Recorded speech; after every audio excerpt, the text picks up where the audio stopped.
La parole est à monsieur Jean-Louis Bourlanges.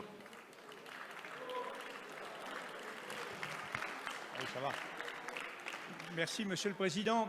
Ma question s'adresse à Madame Nicole Belloubet, garde des Sceaux, ministre de la Justice. Madame la ministre, je souhaite vous interroger sur les conséquences que le gouvernement entend tirer de deux décisions récentes du Conseil constitutionnel.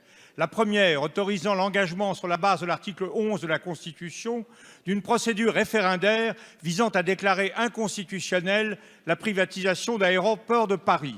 La seconde, reconnaissant la conformité à la Constitution de la loi Pacte, autorisant cette privatisation tout en s'interdisant de remettre en cause la procédure engagée. Si respectueux qu'on se veuille de l'autorité du Conseil, on ne peut qu'être déconcerté par son interprétation du texte constitutionnel dont il a la garde. En validant l'engagement de la procédure, il fait figure d'ignorer que la proposition de loi référendaire est en vérité un recours constitutionnel qui se serait trompé d'adresse. Elle porte sur l'interprétation du préambule de la Constitution de 1946 et elle est donc sans conteste d'ordre constitutionnel et non législatif. Or, ce qui relève de cet ordre est clairement exclu du champ d'application de l'article 11. Le Conseil ignore de plus la volonté des auteurs de la révision de 2008, puisqu'il érige le peuple français en censeur potentiel des lois votées par ses représentants et installe entre eux une concurrence de légitimité que la révision et son rapporteur, le président Warsmann, avaient formellement exclu en 2008. C'est le principe même de la démocratie représentative qui est ainsi mis en cause.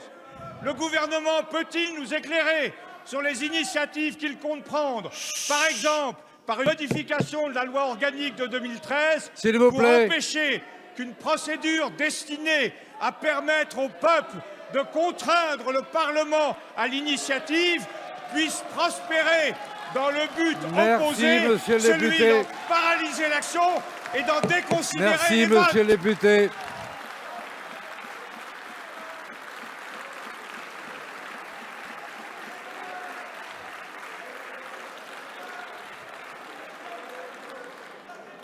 S'il vous plaît. S'il vous plaît. S'il vous plaît.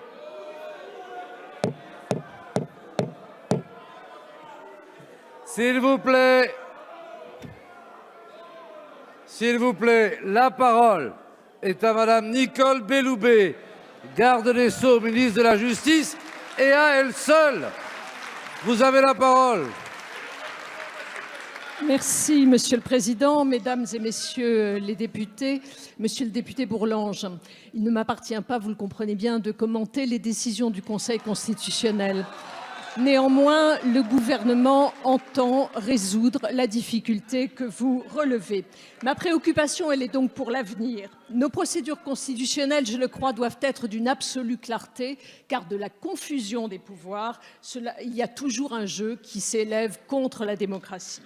Monsieur le député Bourlanges, vous le savez mieux que quiconque, le constituant de 2008 n'a pas du tout entendu organiser une concurrence des légitimités avec une voix d'appel populaire contre les décisions du Parlement. Au contraire, il a entendu créer une complémentarité entre les voix parlementaires et les voix citoyennes pour traiter des questions essentielles. La procédure engagée il y a quelques semaines méconnaît, je le crois, manifestement cet esprit. Le RIP n'est pas une procédure d'obstruction citoyenne, il est au contraire un instrument de proposition citoyenne. C'est pourquoi le gouvernement entend d'abord combler un angle mort de la loi organique de 2013 sur le RIP. À droit constitutionnel constant, le texte organique sera modifié pour permettre au Conseil constitutionnel de déclarer caduque une initiative si elle porte sur un texte voté par le Parlement ayant un objet contraire ou identique à cette initiative citoyenne. Mais au-delà, le président de la République a annoncé à la sortie du grand débat un élargissement de la procédure du RIP pour favoriser la participation citoyenne. C'est ce que prévoit le projet de révision constitutionnelle sur lequel je crois très sincèrement qu'un accord républicain est à notre portée. Les seuils seront abaissés à 1 million de citoyens et à 1/10 des parlementaires. L'initiative pourra venir directement des citoyens et le champ du RIP sera étendu. Cela imposera aussi un cadre constitutionnel plus clair pour éviter tout dévoiement de la procédure. Je crois qu'ainsi nous répondrons à votre question. Merci, Madame la garde des Sceaux. Chers collègues, permettez-moi de vous rappeler que dans cet hémicycle, toutes les questions sont libres, y compris celles de M. Bourlanges, et toutes les réponses sont libres aussi. Et je connais votre attachement à la liberté d'expression dans cet hémicycle. Vous avez eu l'occasion de l'exprimer.